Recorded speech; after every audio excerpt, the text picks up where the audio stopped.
Hello, what's up guys? So, kamusta? Welcome back to my channel. So, for today's adventure ni Green, sa mga hindi pa nakapanood, si Green po ay isang BYD Seagull. So, kakapa-charge lang namin. Nandito kami ngayon sa Eco Oil. So, sa last vlog ko, nag-charge kami dito sa Eco Oil at tumabot kami ng 430 pesos. Okay? So, ngayon, for today's vlog, check natin. Since kaka full charge lang ni Green, titignan natin kung gaano kalayo ang mararating ng 100%. Pero syempre, hindi natin sasagarin yung battery. Tignan natin kung 20 or 30% bago ako mag-charge ulit. Okay, so ngayon, ito 100% siya dito. Tapos ito yung current todo natin, 225. Tapos gagawin natin trip B, reset natin yan. Yan. So 0-0 siya at 100%. Pero ang estimated range lang is 294. Okay? So for this vlog, hindi ako magtitipid. So ito, papakita ko sa inyo, naka normal mode tayo. Okay? Hindi ko siya titipirin kung paano ako normal mag-drive. Yun lang yung gagawin ko. Hindi ko siya i-eco mode. Siguro from time to time kung mapapa-highway ako, pwede ko siya ilagay sa sports mode. Pero most of the time nito normal to. Tapos yung kung paano talaga ako mag-drive, tapos tingnan natin kung ilan yung realistic na range na kaya niyang abutin sa isang full charge up to 20 or 30%. Alright, so okay, balikan ko kayo, babiyahe muna ako. So ngayon, sobrang bilis lang ng biyahe ko. Update ko pala kayo from time to time kung saan ako pumunta, kung ilang percent, ilang kilometers. Okay, so ngayon ang pupuntahan ko is sa Green Hills lang, since malapit si Eco Oil sa Green Hills. So 2.9 kilometers lang siya. Tingnan natin kung mababawasan ng 1% to sa pag-drive natin. Alright, let's go.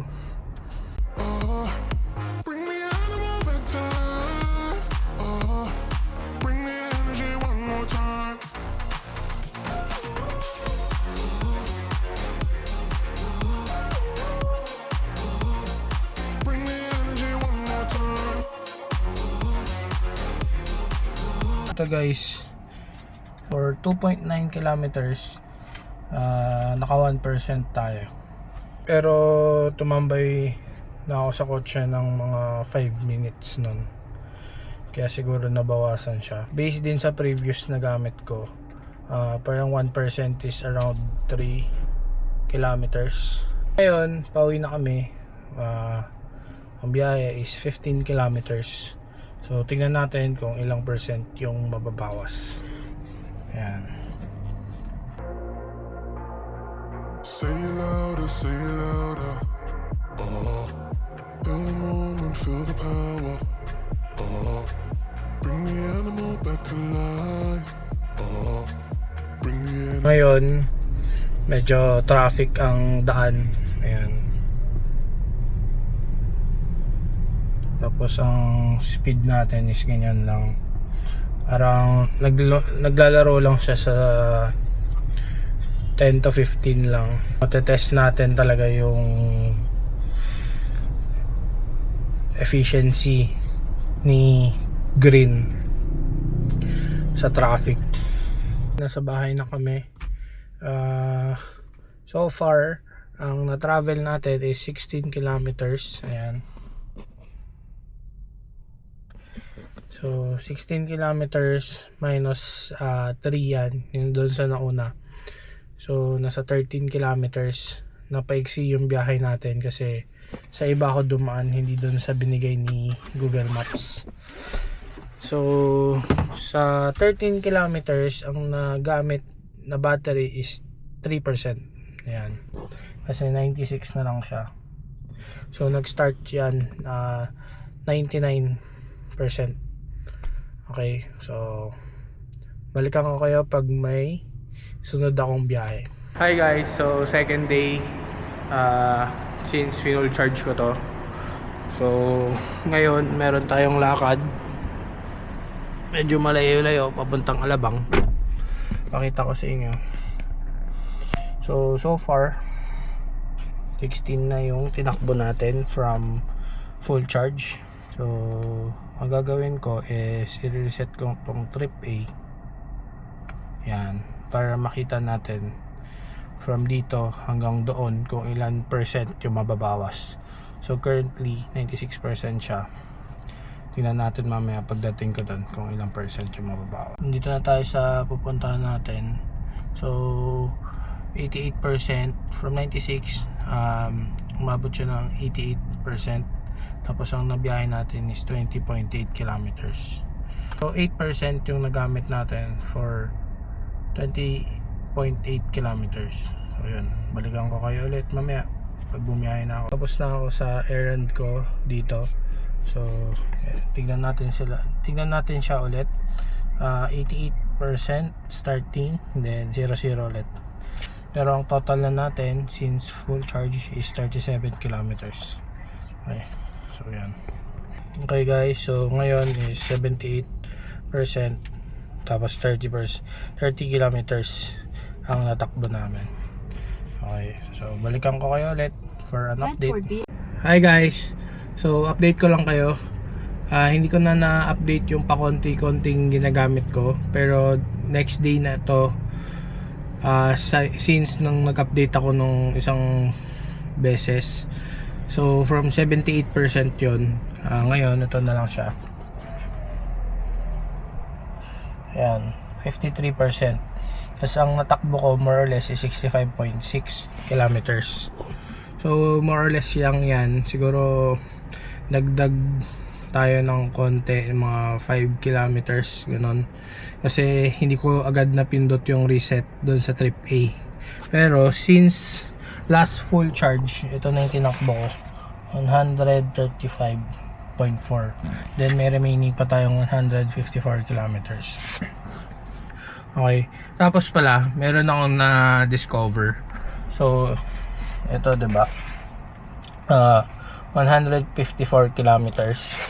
Tapos nakabukas yung aircon. Ayan. Pag pinatay natin yan, nag-iiba to. Ayan, naging 163. So nadadagdagan ka ng 9 or 10, minsan 10 yan, napansin ko. So 9 or 10 kilometers sa battery mo pag hindi ka mag-aircon. So kung talagang kunyari palobat ka na at kailangan mo ng maghanap ng charger, malaking tulong kung hindi ka muna mag-aircon hanggang sa makarating ka sa charging station.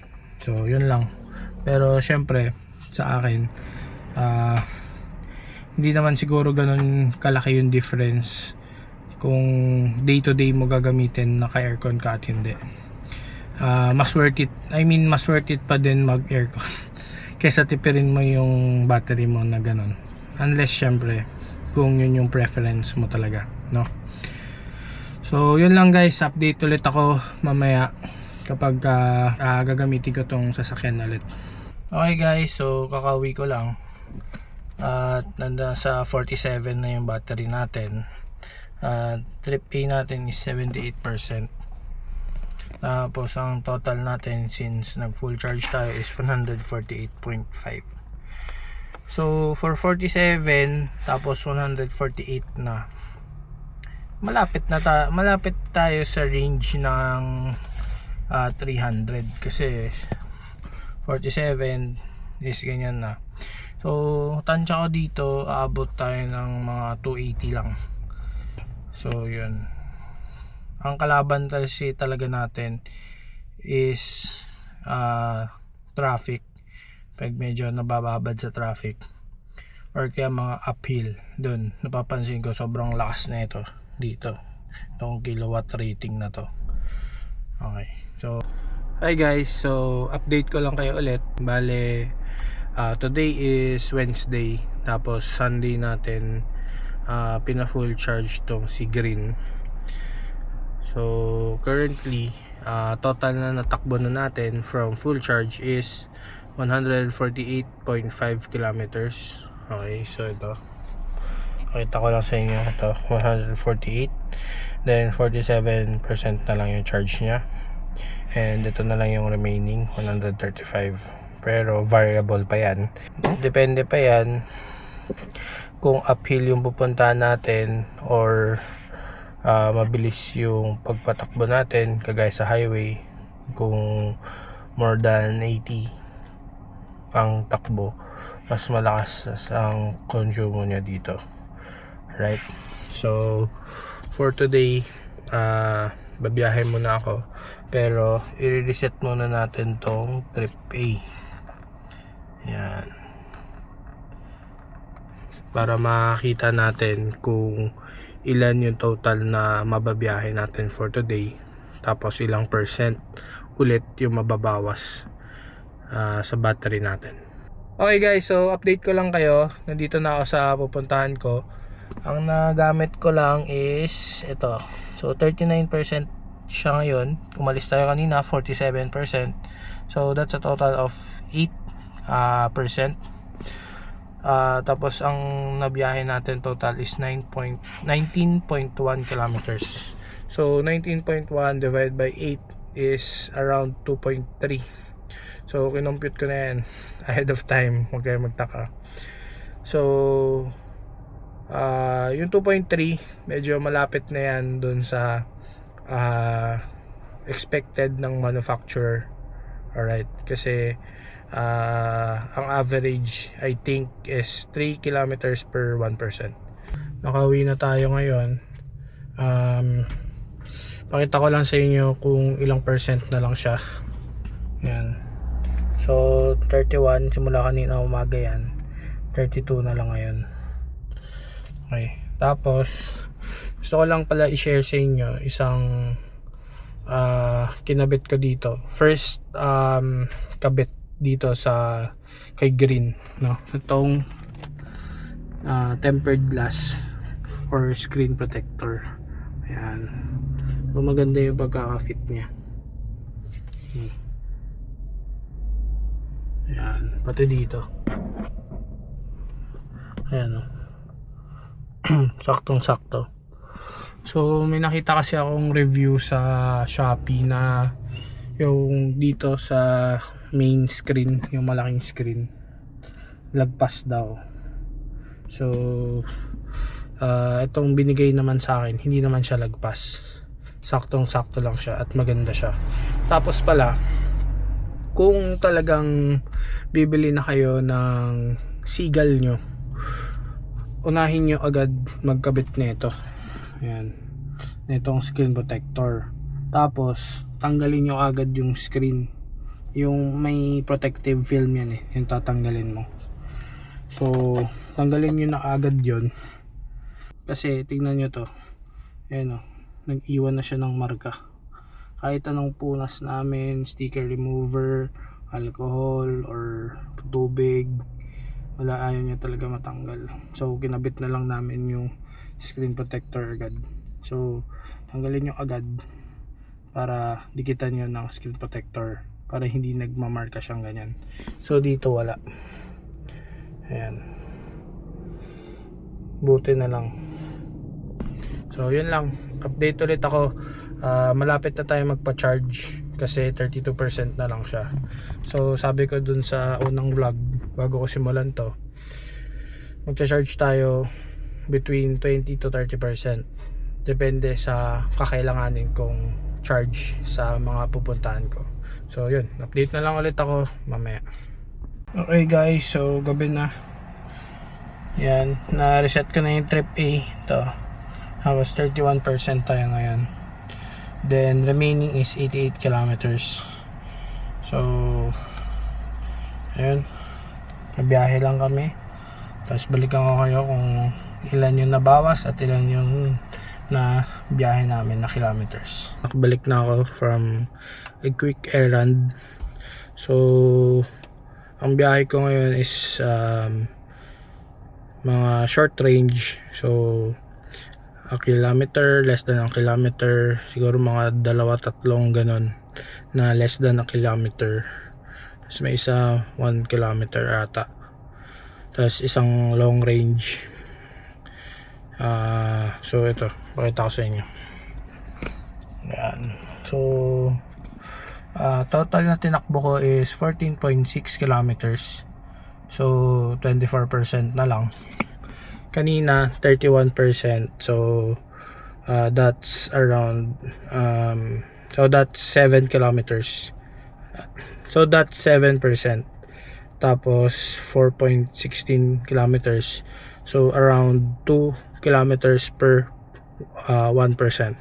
So ngayon is malakas siya sa gas kasi short range plus naka-on lang yung sasakyan. So yun. So siguro kung madalas kayong nakatambay sa kotse, for example yung mga ganong errands na kunyari bibili kayo sa fast food or bibili kayo sa mga drugstores na habang bumibili kayo is naka-online yung sasakyan, yun, medyo syempre mababa yung makukuha yung range doon. So malayo siya sa 3 kilometers per 1%, no? Tapos pala may times pala na malakas yung tapak ko. Siguro may 3 times na napa-overtake ako kasi nag-highway ako sa Skyway. So yun, 3 beses lang naman na talagang nag-overtake ako. Kaya yun, medyo mababa yung nakuha nating range. So yun, since 24% na siya, may isa or dalawa akong errands tomorrow. So tingnan natin kung saan naabot yung remaining na 24%. Pero ako kasi gusto ko sana kung hindi ako gumagawa ng test. Kapag 20 to 30% na lang yung natitira, magcha-charge na ako. So since nagte-test tayo, gusto ko sana below 20, which is mukhang ma-achieve ko ata bukas. Ayun, so yun, tingnan na lang natin guys, update ko kayo ulit bukas. Okay guys, so ito na probably ang last errands na gagawin natin or pupuntahan natin para dito sa range test natin sa battery. So 23% ngayon with 65 km remaining na range, pero as usual sinasabi ko, hindi naman yan ganun ka-accurate. And syempre, hindi natin sasagarin. So, ang ating pupuntahan ngayon is around 10 to 15 kilometers lang naman. So, tingnan natin, na-reset ko na yung trip A, 23%. So, balikan ko ulit kayo kapag nakapunta na tayo dun sa first errand natin for today. So, nandito na tayo sa first errand natin for today. Ayan, nasa may Makati ako. So, ang tinakbo natin is ito, 5.6 kilometers, 20% ang natira. Okay. Balikan ko kayo ulit kapag tapos namin dito. Baka may isa pa kaming pupuntahan after neto. Tapos uwi na kami. Okay guys, so nandito na tayo. So, 16 kilometers and 13% battery. Ayan. So after dito, uwi na ako and magcha-charge na ako. Pero bago ako mag-charge, bigay ko muna sa inyo yung total na kilometers na nabiyahe namin from full charge and kung ilang percent na lang yung natira. Tapos na ang ating range test. Ang natitirang battery na lang is 12%. Ayan, 12%. So total na binayan natin is 218 kilometers. So sa 218 kilometers, naka normal mode ako, tapos yung braking niya, regenerative braking niya is standard feedback. Halo na to ng highway and city driving, plus hindi ako nagtipid sa paggamit ng kotse. Ibig sabihin, yung tapak ko, kung ano yung normal na tapak ko sa ice na kotse, ganun din yung tapak ko dito. Hindi ko siya dinaandahan, hindi ko siya nilimitahan, kumbaga kung ano lang yung speed limit, kung ano yung pwede, ano yung safe, yun lang yung tinakbo ko. And yun yung nakuha ko for 88%. So for 88%, ang nakuha natin is 218 kilometers. So not bad na rin. Pero of course, mas may improve pa siya kung naka-eco mode tayo. Tapos dahan-dahan yung acceleration natin. Plus kung hindi ka tatambay sa kotse. So may mga times kasi na tumambay kami sa kotse ng mga 5 minutes, ganyan, 5 to 10 minutes. So comment down below kung similar yung experience nyo sa experience ko, or mas maganda yung nakuha yung feedback sa mga BYD nyo or any electric vehicle. So alam ko malakas to